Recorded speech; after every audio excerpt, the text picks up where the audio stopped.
So magpatuloy tayo mga kaibigan sa ikalabing-apat ng bersikulo ng ikatlong kabanata ng Genesis mga kaibigan, na ang pamagat ay ang Diyos ay naggawad.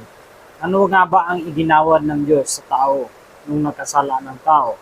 So basahin natin sa ikalabing-apat ng bersikulo mga kaibigan. Sinabi ng Panginoong Diyos sa Ahas, sapagkat ginawa mo ito,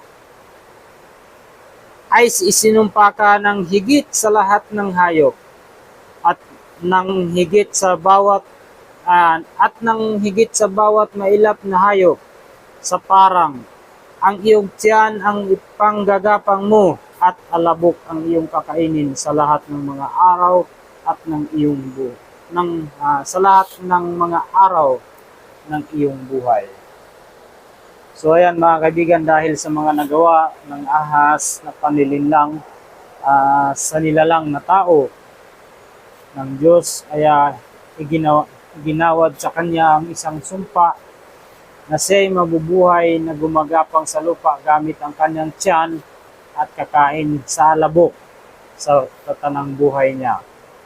Ayun mga kaibigan, nangyari hanggang sa kasalukuyan ay makikita natin na kahit saang lugar, kahit anong uri ng hayop na ahas ay gumagapang sa lupa gamit ang kanyang tiyan. Yun ay hindi dahil ganun silang uri ng hayop, kung hindi dahil sa isang sumpa na iginawad sa kanya dahilan sa kanyang panlilinlang. Kaya mga kaibigan, para hindi tayo magaya nun, huwag tayong manglinlang ng kapwa natin gaya ng iba. Kasi bawat ginagawa nating masama o hindi maganda ay may katumbas na kaparusahan.